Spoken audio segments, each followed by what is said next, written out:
Having a martini after work is a great way to wind down, so we've combined that into a pasta recipe for a dirty martini pasta with heaps of olives. So first what we're going to do is we're going to make a crumble. I'm just going to grab some olive oil, get a decent amount into a hot pan, and I've just got some panko breadcrumbs, and we're just going to fry these until they're golden. A bit of pepper, and by a bit I mean a lot. And then the seasoning is just going to be a bit of parmesan. It's going to sizzle, and then you can sprinkle them on the pasta afterwards.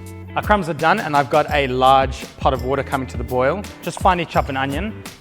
So I've got half a bunch of parsley here. So if you just grab the stalks and just finely chop those, then just get your deep fry pan and just hit it with a couple of tablespoons of oil, and then in with the onions and the parsley stalks.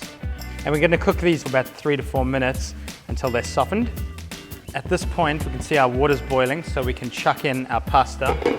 Remember, always go crazy with your salt in the pasta water, don't be shy, and then pasta in.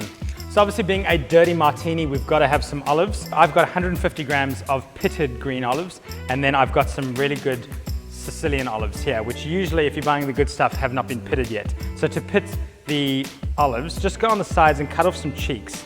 And these ones that have been pitted already, we'll just give them quite a rough chop. So I'm going to go in with 4 anchovies. They do really add such a great flavor to the pasta sauce. Usually I'd go 3 garlic cloves, but I've got gigantic ones here, so I'm only going to go 2. So just add that into the onions and parsley stalks. And then we're going to cook this for about a minute, just so we don't burn the garlic. Smelling beautiful, and we're just going to go in with all of our olives. Being a martini, we're going to obviously have some booze in it. I've got some gin, and I'm going to use half a cup. And then 2 tablespoons of vermouth, or vermouth, as we had an argument in the office of how you pronounce it. 2 tablespoons of the brine from the olives.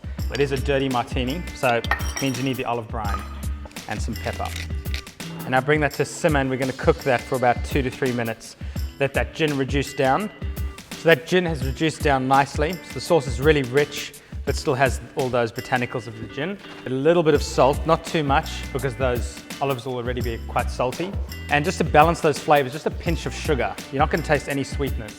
And finally, 50 grams of butter. It may seem a bit much, but it really mellows out the flavors. And as usual, butter makes absolutely every situation better. So we can go in with the pasta, which I've just tested and is perfectly al dente. So we'll go straight from the saucepan, and that way we'll drag some of the juice with us. So I've used a short pasta here, orchetti. And the reason these are really good for this pasta is they have these little cups, kind of like a martini glass, and they're going to capture all the sauce when you're eating with this pasta with a spoon. And as usual, just get a bit of that pasta water and pour it in. That nice starchy water is just going to help the sauce. So I've got that parsley we used earlier, and also some dill. We really want to green up this pasta, so just give it all a chop. With the dill, you don't want to use the stalks, so just take one of the sprigs and just pull the leaves in the opposite direction, and you'll see you get left behind with the stalk.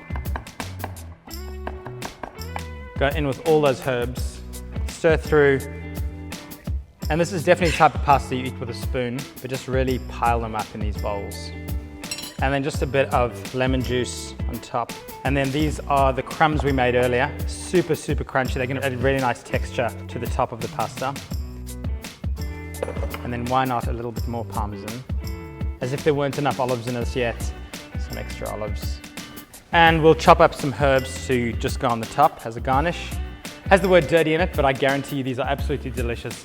Have it with a real martini, a bowl of pasta, beautiful.